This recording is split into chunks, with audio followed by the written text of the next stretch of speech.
Good evening. Feedback is the breakfast of champions, a famous saying. But when we talk of annual appraisals in the corporate world, does it really apply the way it is intended to be? Does it meet its objectives? Does it encourage people and motivate them to do better, be more efficient, and be more motivated, or it creates more vacuum than providing solutions? Very often, in fact, in my 25 years experience in the corporate world, rarely I have seen across organizations that while every company and the HR team tries their best to have the best, most objective way of annual appraisals, employees generally are not very happy. They feel it's biased, they feel they've been unduly deprived of their dues. So, what is it that is lacking in this appraisal system, which many corporate companies are resorting to? Many are taking it very seriously. In fact, some have significantly changed the entire construct of how they evaluate the performance of the employees on annual basis. To my mind, there are 3 or 4 gaps clearly which I can identify basis my experience. Number one, the entire year we keep on conveying a message to everyone in the company that you have to work as a team. You have to be as a team player and support your colleagues, your different functions, departments, and everyone. But when it comes to the annual appraisal, all of a sudden we start talking about forced ranking. We start talking about the areas as to where the other person is lacking, and those are visibility. Those are that, of course, you've been doing very well, but since we have got a better person, and hence we have to maintain the bell curve, so you will not be getting the rating which otherwise you would have deserved. The most negative statement to talk to the employees. The best way to confuse the employees what to do, whether to work as a team or to make sure that he is more visible and he outshines his colleagues. Issue number 2, it becomes like a surprise many times to the appraisee. Many of the comments he gets to know are like a shock to him. The entire year he would be getting the pats on his back, smiling face, you've been doing a great job, and all those stuff. He may be getting awards, performance awards on regular basis. But the moment it comes to annual appraisal, all of a sudden, the sky opens up for him. And then all of a sudden he realizes he is probably not the right person to work. Whether he is wanted, whether he is required, whether he is being able to add the value is something which he starts pondering upon. Issue number 3. The HR, and rightly or wrongly, whatever be the reason, would keep on pushing the manager, the supervisors, to make sure that they maintain the bell curve, not only holistically but also across different layers or different work levels or different teams within that function. They tend to forget that we are talking about emotions. We are talking about human beings. We are not talking about machines, and it's not a science. You cannot have perfect bell curve. You cannot have a clear-cut demarcation between what was right, what was wrong. 4. We often try to confuse the manager, the person who is doing the appraisal, to benchmark the performance of a person on 2 parameters. One is the capability, the potential, and second is the actual performance. And many times it becomes very difficult for a person to be able to bifurcate that across his employees. Some people in the team would be subject matter experts, single contributor. Some would be probably team leader. Some could be probably the people who are required to showcase or to present or represent the department, the function. Everyone plays a different role. And you cannot have one static yardstick to measure all of them with one yardstick.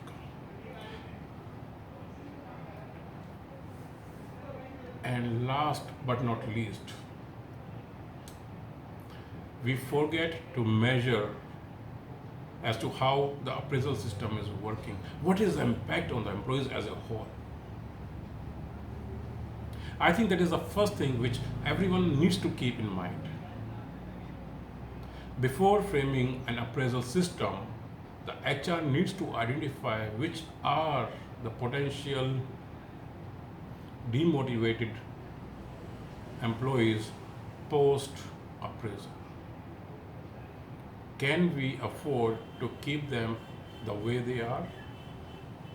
Are we okay to let them go? Are we okay if they don't perform as per their capacity, because they'll get demotivated, depressed, stressed, and they'll feel unwanted? What is the percentage of that population? Unless and until we carry out a very detailed exercise immediately prior to appraisal system, I think no appraisal system in the world is going to succeed. You mark my words. I think number two prerequisite for any successful appraisal system is, to my mind, to be able to appreciate that we have to inculcate and appreciate the concept of team building, team bonding, team spirit, and team work across organization, including the annual appraisals. Number two, we have to inculcate and convey a very strong message, even through annual appraisal system, that individuals don't matter. What matters is the team, the results which the team is able to achieve, and how supportive and cooperative one team has been towards other teams to make sure that overall they work in tandem, join hands, and achieve and contribute to overall organizational goals. So I am of a firm belief that appraisal system should not be for the individuals, but for the teams, but for the departments, but for the functions in the organization. Once we set clear, measurable goals for each function, each department, and then we evaluate those departments as to where they were, what they were supposed to do, vis-a-vis what they had been able to achieve. And accordingly, by default, every one of that function or department should be rated accordingly. Of course, there will be a few outliers, some great performers actually who performed well, some people who probably lacked in terms of willingness or in terms of skill set. To my mind, not more than 10%, 15% in each category. Rest 70%, 75% should be rated exactly the same the department is rating. And the most critical function to rate any department should also be a factor as to how that department was able to support others and went out of their way to support other department and helped the other department achieve their own goals, so as to ensure that the entire organization is achieving its goals. Of course, there are certain exceptions to this.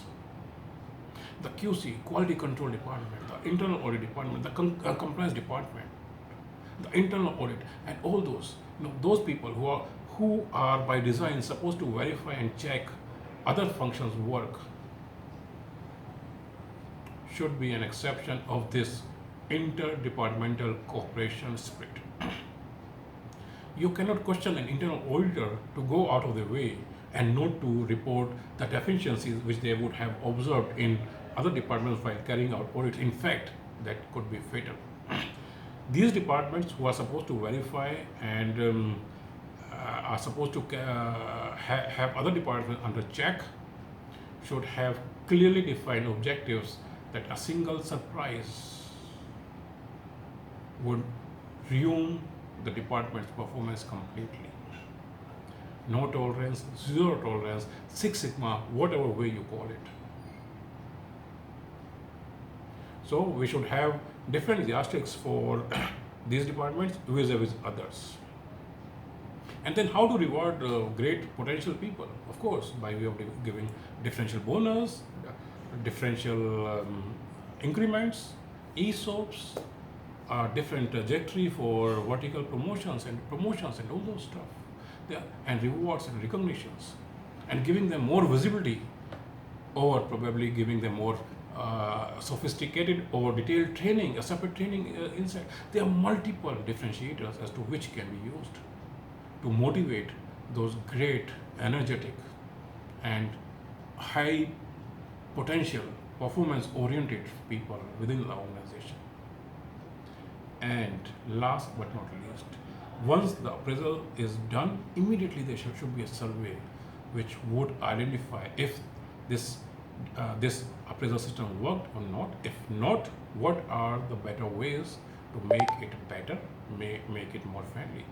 And another two, three factors for any appraisal system are: number one, it should be agile, it should be very, very fast. Number two, it should not be as democratic as our country is.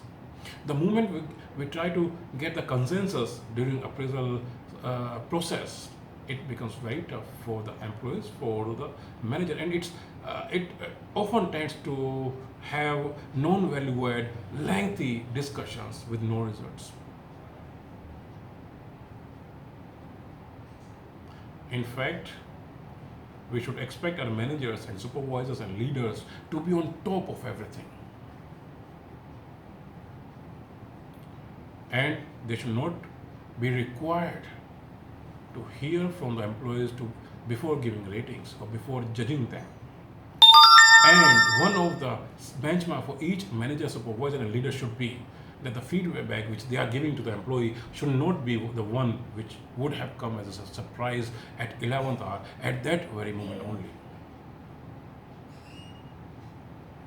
It means the managers, the supervisors, the leaders are supposed to and encouraged to have regular, continuous dialogue with the employees, so that both of them know as to what the manager is expecting and what the employee is supposed to carry out, and vice versa also. So that if any corrective action is required, that can be taken then and there itself, rather than waiting for the year end to happen. I hope you would have liked my thought process, and I wish I could share it with the big companies or all the corporate worlds around the world, and they should implement my suggestions in some form or other. That would be a great outcome for this video. Thank you so much, and have a nice day.